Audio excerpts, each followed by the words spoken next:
Assalamualaikum warahmatullahi wabarakatuh. Innalhamdulillah, puji syukur kehadirat Allah Subhanahu wa taala atas segala nikmat yang telah diberikan kepada kita semua. Yang pertama, tentunya tidak lupa saya ucapkan terima kasih pada Pak dosen mata kuliah Filsafat Ilmu Pendidikan Islam, beliau Dr. Imam Mawardi MAG, dan terima kasih pada teman-teman sekalian atas dukungannya sehingga video ini bisa dibuat.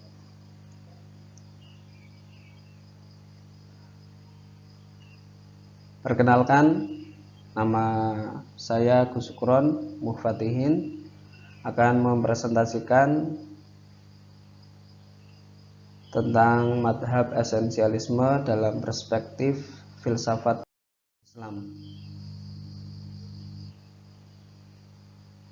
Konsep esensialisme. Yang pertama, definisi esensialisme.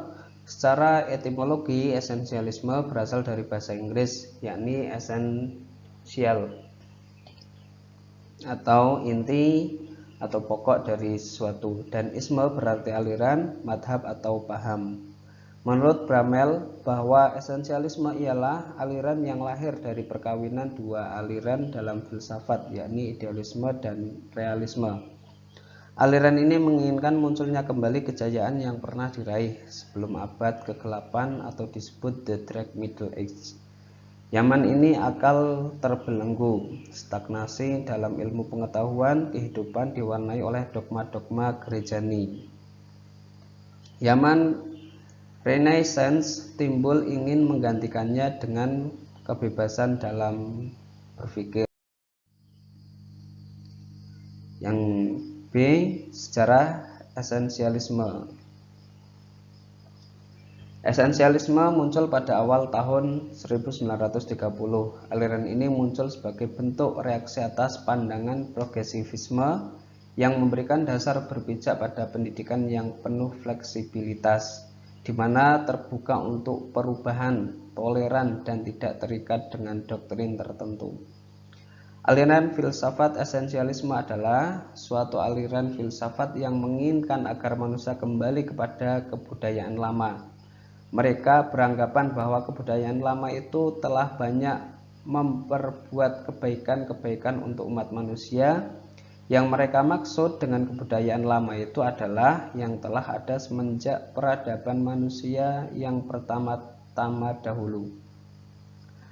Akan tetapi yang paling mereka pedomani adalah peradaban semenjak zaman Renaissance, yaitu yang tumbuh dan berkembang di sekitar abad 11, 12, 13, dan ke-14 Masehi. Di dalam zaman Renaissance itu telah berkembang dengan megahnya usaha-usaha untuk menghidupkan kembali ilmu pengetahuan dan kesenian serta kebudayaan purbakala, terutama di zaman Yunani dan Romawi purbakala. Menurut Bramel, bahwa esensialisme ialah aliran yang lahir dari perpaduan dua aliran dalam filsafat, yakni idealisme dan realisme. Yang selanjutnya kita mengenal tokoh-tokoh esensialisme. Yang pertama, George Wilhelm Friedrich Hegel, tahun 1770 sampai 1831. George Wilhelm mengemukakan adanya sintesa antara ilmu pengetahuan dan agama menjadi suatu pemahaman yang menggunakan landasan spiritual. Sebuah penerapan yang dapat dijadikan contoh mengenai sintesa ini adalah pada teori sejarah.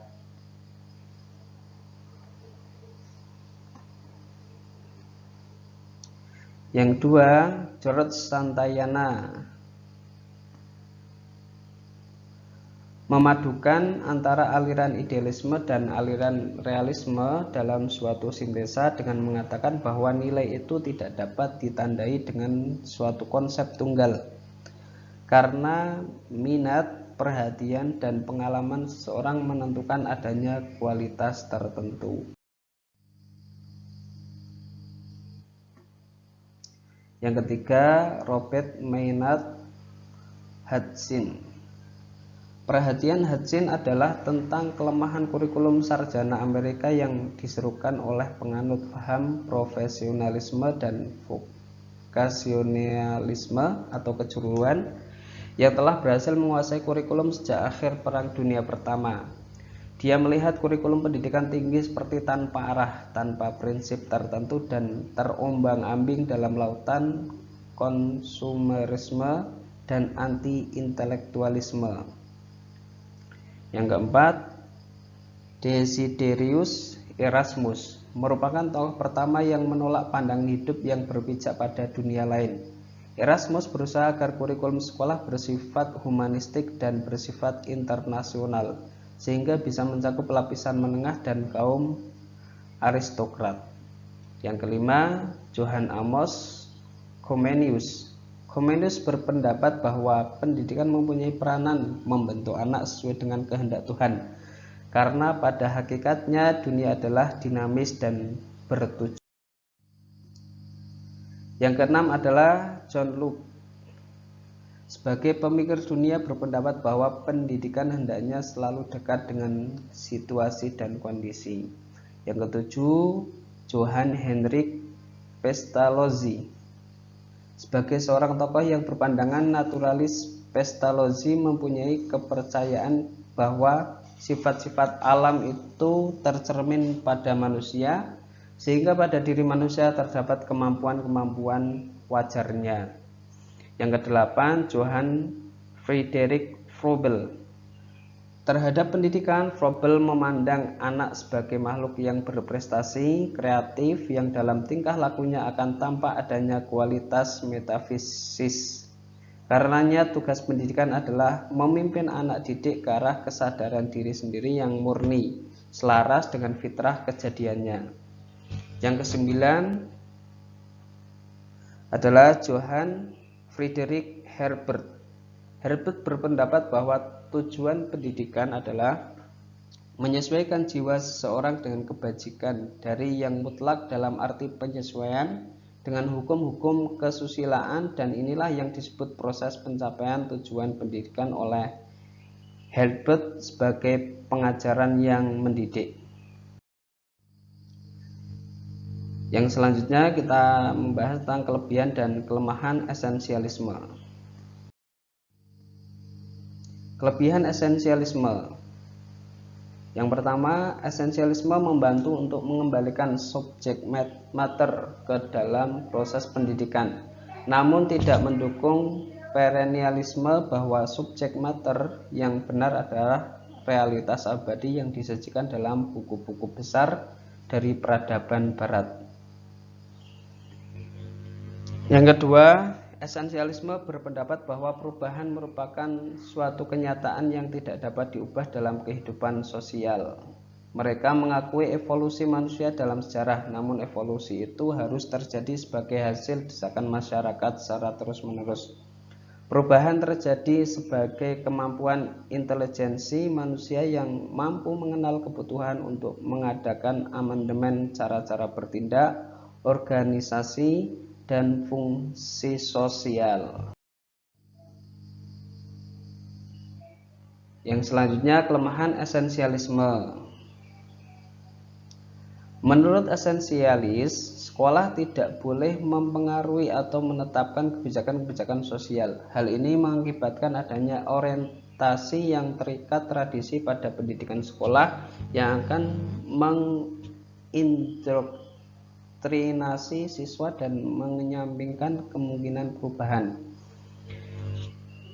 Yang kedua, beberapa pemikir esensialis bahkan memandang seni dan ilmu sastra sebagai embel-embel dan merasa bahwa pelajaran IPA dan teknik secara kejuruan yang sukar adalah hal-hal yang benar, penting, yang diperlukan siswa agar dapat memberi kontribusi pada masyarakat. Yang ketiga, peran guru sangat dominan sebagai seorang yang menguasai lapangan dan merupakan model yang sangat baik untuk digugu dan ditiru. Guru merupakan orang yang menguasai pengetahuan dan kelas di bawah pengaruh dan pengawasan guru. Jadi, inisiatif dalam pendidikan ditekankan pada guru, bukan pada siswa.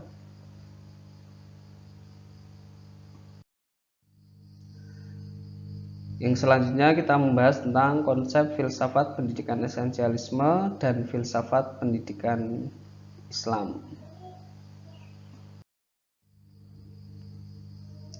Filsafat pendidikan esensialisme. Menurut paham ini pula, pendidik harus didasarkan pada nilai-nilai kebudayaan yang telah ada sejak awal peradaban umat manusia. Kebudayaan yang mereka wariskan kepada kita hingga sekarang telah teruji oleh segala zaman, kondisi, dan sejarah. Kebudayaan demikian adalah esensi yang mampu pula mengemban hari kini dan masa depan umat manusia. Kebudayaan sumber itu tersimpul dalam ajaran para filosof, ahli pengetahuan yang besar, yang ajaran dan nilai-nilai ilmu mereka bersifat menetap. Menurut Zuhairini, sebagaimana dikemukakan oleh Jalaluddin, paham atau aliran esensialisme merupakan aliran pendidikan yang didasarkan pada nilai-nilai kebudayaan yang telah ada sejak awal peradaban umat manusia. Esensialisme muncul pada zaman Renaissance dengan ciri-cirinya yang berbeda dengan progresivisme. Dasar pijakan aliran pendidikan esensialisme lebih fleksibel dan terbuka untuk perubahan, toleran, dan tidak ada hubungan dengan doktrin tertentu. Esensialisme memandang bahwa pendidikan harus berpijak pada nilai-nilai yang memiliki kejelasan dan tahan lama, yang memberikan kestabilan, dan nilai-nilai terpilih yang mempunyai tata nilai yang jelas.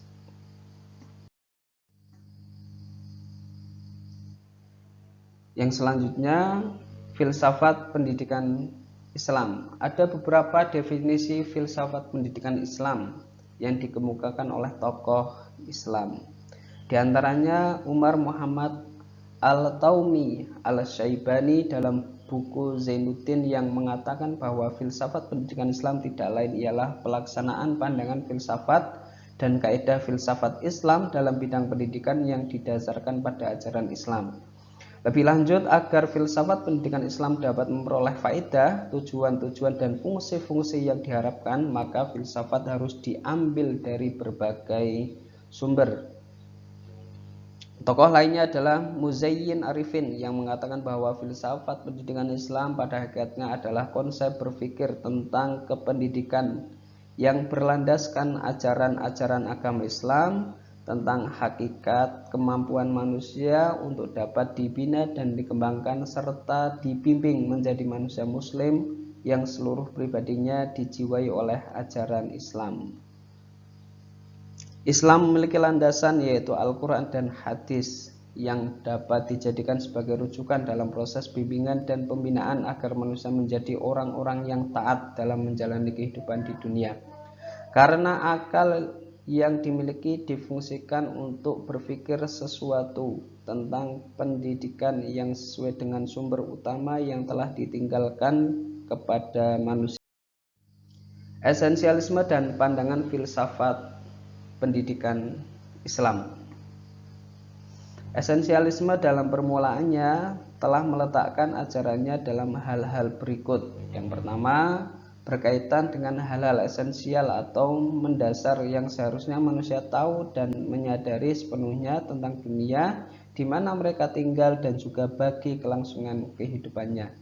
Dan yang kedua, menekankan data fakta dengan kurikulum yang tampak bercorak vokasional. Yang ketiga, konsentrasi studi pada materi-materi dasar tradisional seperti membaca, menulis, sastra, bahasa asing, matematika, sains, sejarah, seni, dan musik. Yang keempat, pola orientasinya bergerak dari skill dasar menuju skill yang bersifat semakin kompleks. Yang kelima, perhatian pada pendidikan yang bersifat menarik dan efisien. Yang keenam, yakin pada nilai pengetahuan untuk kepentingan pengetahuan itu sendiri. Disiplin mental diperlukan untuk mengkaji informasi mendasar tentang dunia yang didiami serta tertarik progresivisme.